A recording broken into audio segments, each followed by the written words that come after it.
My name is John Yanga. We are in Maine, state of Maine, and right now we are in Lisbon, the town of Lisbon. I came to America in 2000 with my family. My wife is here with my two youngest ones, and we came through Egypt. I came to Egypt as a student, and I lived there from 82 until 88 as a student in Alexandria University, and I finished from there. I moved to Cairo. By then the civil war broke out again in Sudan, and I couldn't go back, so I decided to study theology in Cairo. Egyptian has rules that you need to be, in order to study in their school, there are procedures that we're not eligible for.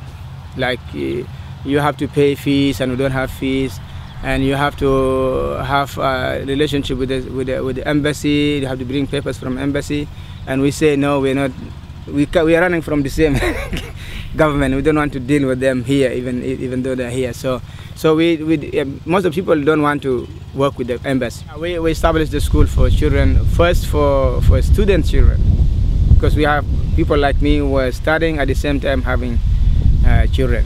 So we established this school for our own children who are about like only 9, and then slowly we started to receive people who are coming from Sudan because of the war, and with small kids, and then the school started to grow until the time I was leaving. It was like from kindergarten until middle school.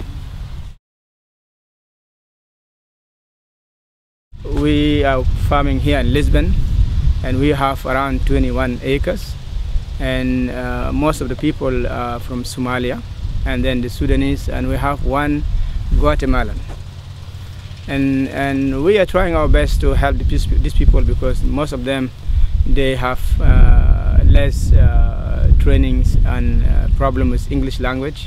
These immigrants, they love to farm. They used to be farmers back home, whether in Somalia or in Sudan or in Guatemala. They used to be farmers, but when they came here, it's very hard to farm here because the difference of the way the farm is done here.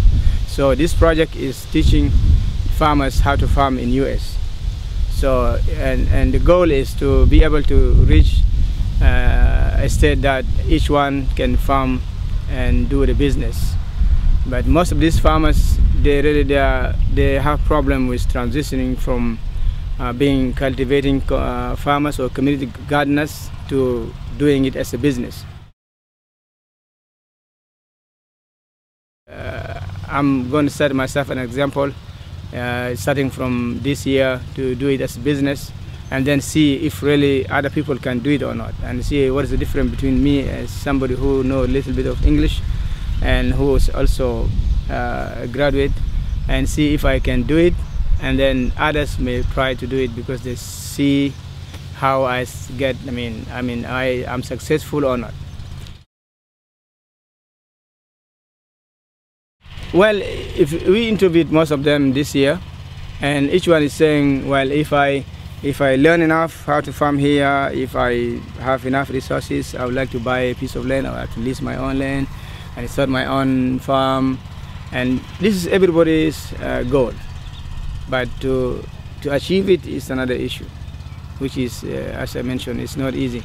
But if they come to understand how to work as a group, probably they can divide the job up. Like somebody can be working at the marketing, somebody who is a little bit of English can be able to communicate with other people. Somebody can drive people to the farm. Someone can do something else. So if they are willing to work as a group, which is most of the farmers are now, they like work as families, because most of them are families, in fact. So if a family of 5 people who are farmers or gardeners here, they get together and appoint each other like this, you are responsible for this and responsible for this, and if they can work it out, they can be able to do it. They can be able to do it their own farm. People here need customers, people need help. They need people who can encourage us by buying from us. They can buy from us by coming to help us or trade work for vegetables. If they come here, work and get free vegetables, or they can spread the word out there. These people really are doing their best to start their businesses here, but they don't have means of how to find their customers. So by spreading the word, we can let the people around us know that we are doing something. We have different vegetables. We also ask the customers to tell us what they like so that we can grow for them, because we're still learning how to farm here. So anyone who says, well, grow for me strawberry, I may try to do it. It's a project. We have a website. If you go under Coastal Enterprises, you will find NASAP, New American Sustainable Agriculture Project. It's part of NASAP, part of CI right now. So we decided to just help.